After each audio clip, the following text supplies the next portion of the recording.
Ces habitants de Mariupol sont accueillis sur le parking d'un centre commercial. Pour eux, c'est la fin d'une longue et angoissante fuite. Dès la sortie de leur voiture, la police contrôle leur identité pour vérifier qu'il n'y a pas de soldats russes infiltrés. Sur cette voiture, un drap déchiré en guise de drapeau blanc. Ils ont tenté de se protéger lors de leur trajet, comme nous l'explique notre équipe sur place. Sur de nombreux véhicules, on voit des impacts de balles ou d'explosions.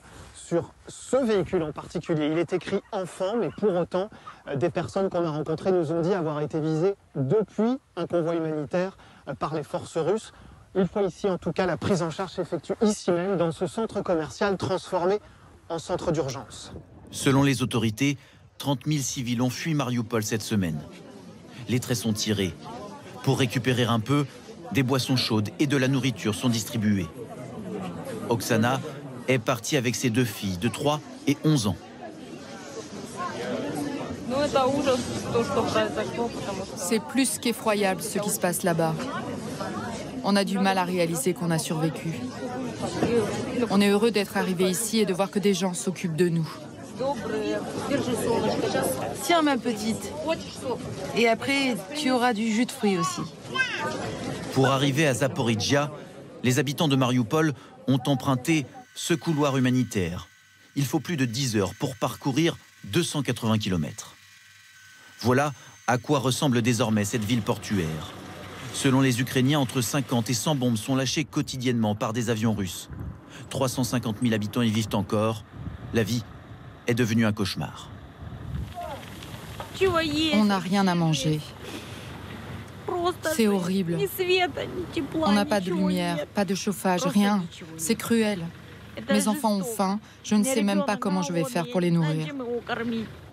Ce matin, l'armée russe annonce que les combats se déroulent dans le centre-ville. Dans cette vidéo publiée par les séparatistes pro-russes, des soldats prennent possession d'un bâtiment officiel. Ils y ont installé le drapeau de la République autoproclamée du Donbass. À l'extrême ouest, maintenant, Lviv avait largement été épargné par les frappes russes jusqu'à présent. De nombreux Ukrainiens y avaient d'ailleurs trouvé refuge.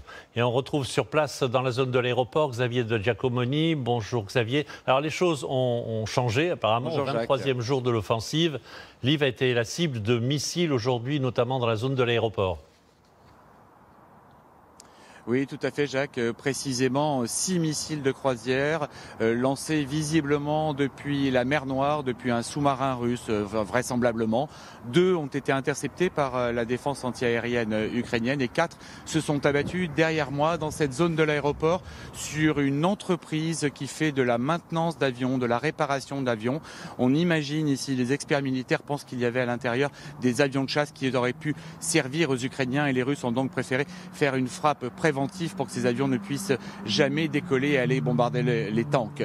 Et donc c'est un choc ici à Lviv puisque Lviv avait été épargné et vous le disiez, c'est la base arrière pour tous les réfugiés mais aussi pour toute l'aide qui peut être envoyée vers le front, des gilets pare-balles, des trousses de secours que les femmes confectionnent ici pour participer à l'effort de guerre.